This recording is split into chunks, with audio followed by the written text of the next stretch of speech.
Alright, so I had a question about what would happen if you kinked copper line. I'm going to kink this line off severely, pull this back out.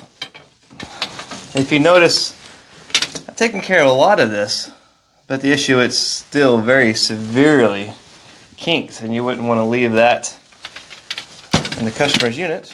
That's going to be a restriction. Lose velocity, lose flow, not great. So what we're going to do is a simple way to fix this, and it doesn't always work. It's not always the best way, but sometimes you can get your adjustable wrench. And back over here where you know it's still round, put it on the widest section of this. And just start working it back and forth. As I get closer and closer, it starts to just slowly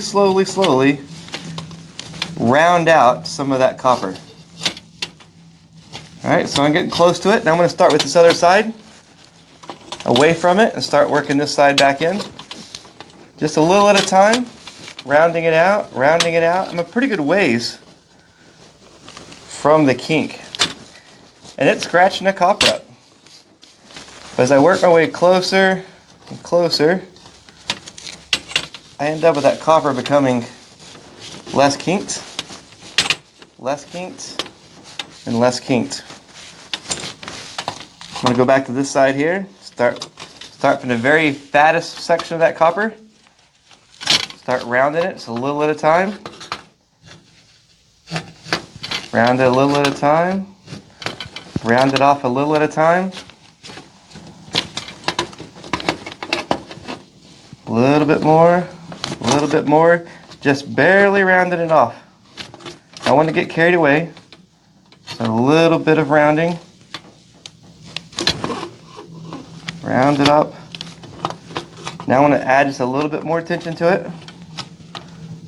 A little bit more tension. Working my way around. Where it's tight is when I barely start working it towards that kink. And if you see, there's some flakes of copper coming off. It's not your ideal repair. Round it out. Round it out. Round it out. Round it out.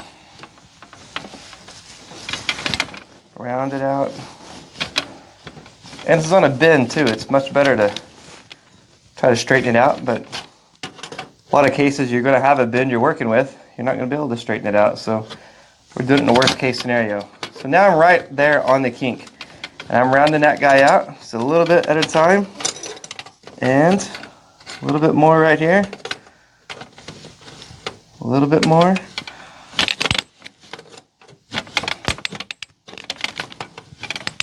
This trick also works if you have a piece of egged copper. You need to round it up before you cut it many times.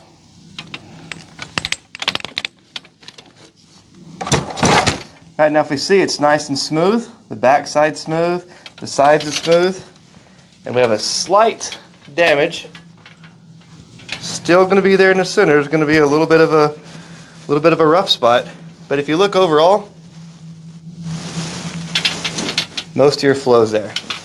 Now the best way, you're still going to want to cut that out, braze it together with nitrogen, but you don't always have that option. So this is just one other way of being able to take care of a kink. Yeah, doesn't look great. Flows pretty good. Great, thanks.